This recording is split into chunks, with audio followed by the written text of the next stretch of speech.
Vale, para finalizar y vistas las pautas para realizar la evaluación de la exposición a agentes biológicos, para concluir, como digo, pues vamos a ver unas pequeñas recomendaciones, las principales características de unas guías que tiene la Comisión para Bioaerosoles de la ACGIH, unas pequeñas guías, como digo, en función de diferentes agentes biológicos, vamos a ver virus, bacterias, micotoxinas, etcétera. Vamos a ver pues unas guías donde se presentan las características principales para realizar la evaluación. Todas estas guías tienen en cuenta la valoración médica de los síntomas, la evaluación del funcionamiento del edificio, esto se refiere a las concentraciones o a la presencia de agentes biológicos en el ambiente, y además tienen que tener en cuenta el juicio profesional. Bueno, pues comenzamos con los virus. Como sabemos, muchas de las enfermedades asociadas a los virus pues presentan síntomas bien definidos. Esto hace que la existencia de una enfermedad en concreto va a ser la demostración de que el virus ha estado presente en el ambiente de trabajo.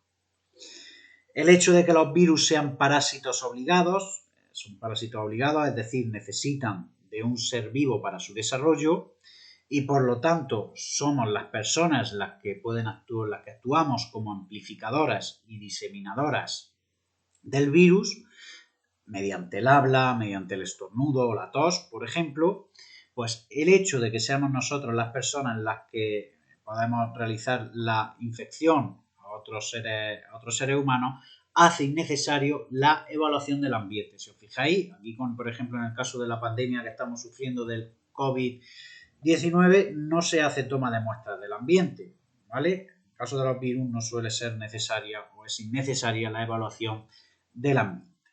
En general, podemos decir que factores tales como el aumento de la ocupación o una escasa renovación del aire puede contribuir al aumento de la tasa de contagio. De ahí las medidas que ha adoptado el gobierno y que están adoptando todos los países de confinamiento, para que podamos disminuir la tasa de contagio. Bien, respecto a las bacterias, recomendaciones generales respecto a las bacterias en estas guías. Pues por lo general, en ambientes en los que no se haya detectado ninguna amplificación específica, esto quiere decir, en ambientes en los que no se haya detectado una concentración anormalmente alta de bacterias en concreto, las bacterias dominantes en el puesto de trabajo deben ser las correspondientes a la flora bacteriana normal. Concentraciones elevadas de estos tipos de bacterias correspondientes a la flora bacteriana humana, que se encuentran en la piel también y en secreciones respiratorias, pues nos van a indicar unos niveles de ocupación altos y en los que la renovación del aire es insuficiente. Si lo que encontramos en el ambiente en mayor proporción, es decir, si las bacterias dominantes son en este caso gram negativo, este grupo de bacterias, pues esto nos va a indicar existencia de focos de contaminación inusuales. Endotoxinas.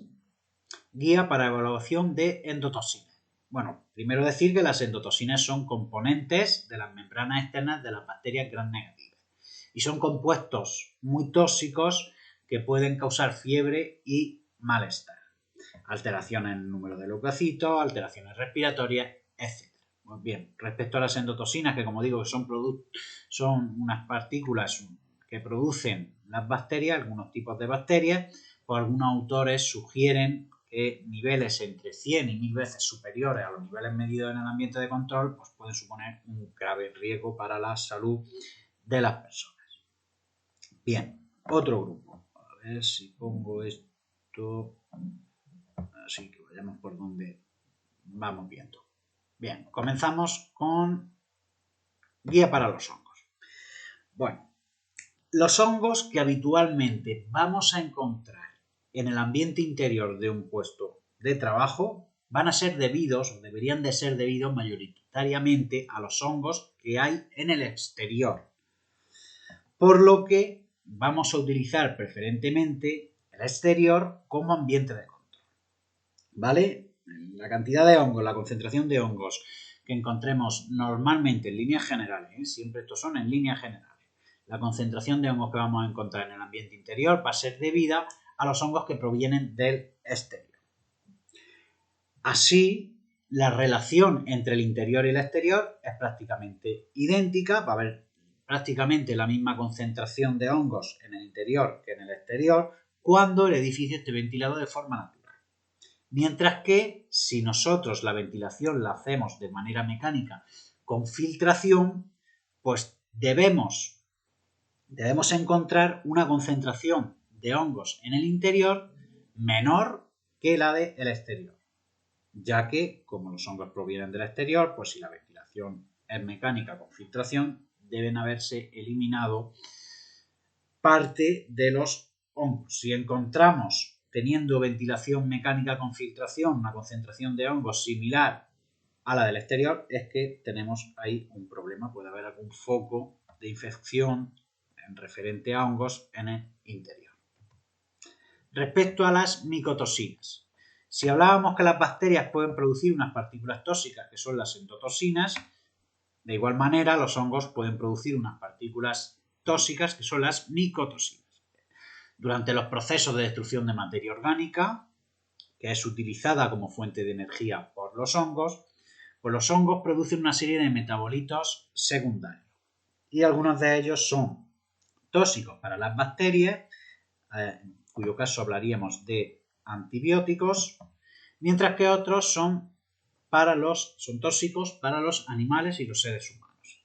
Y en ese caso es cuando hablamos de micotoxinas. Bueno, pues la evaluación de la exposición a micotoxinas es bastante compleja y requiere en general el muestreo tanto de los hongos como de las propias micotoxinas. Una cosa a destacar es que el hecho de encontrar hongos que sabemos que pueden producir micotoxinas no siempre va a ser evidencia de que exista exposición a las micotoxinas, es decir, puede haber hongos que tienen capacidad para producir, como sabemos que producen micotoxinas, pero esto no va a ser una causa directa de que se produzcan esas micotoxinas. Es una condición obligatoria para que se produzcan las micotoxinas, pero no suficiente.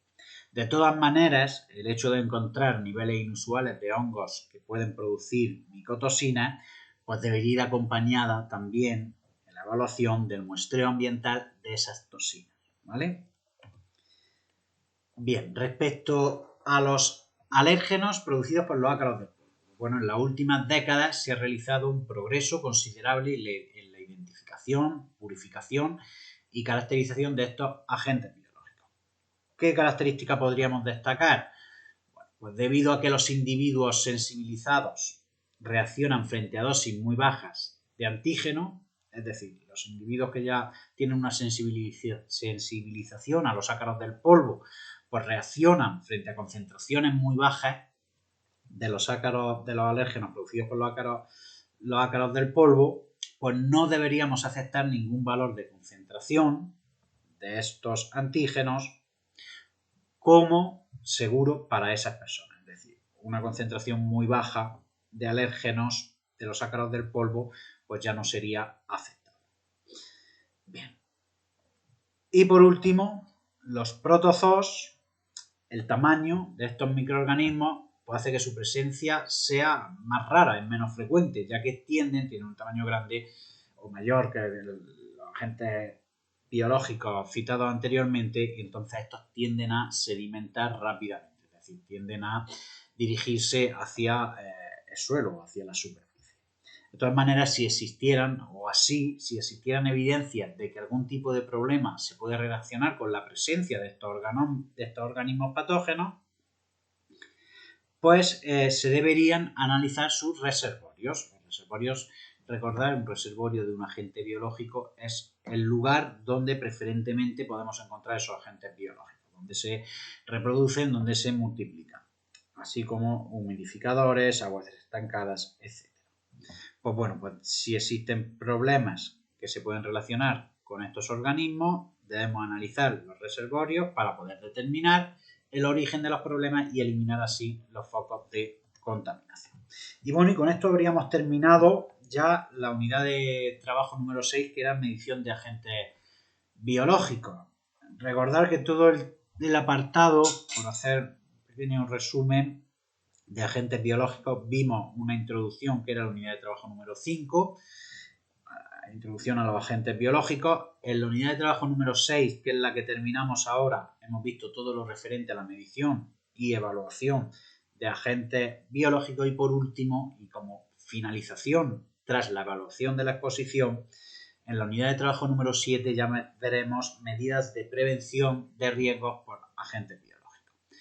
Como en el resto de los apartados, pues os he dejado, ya tendréis en el Classroom una serie de actividades para realizar. Y nada más, simplemente esperar y desear que os encontréis todos bien con esta situación del confinamiento, tanto vosotros como vuestra familia y conocidos, y que nada, que pase esto lo antes posible y volvamos a ver.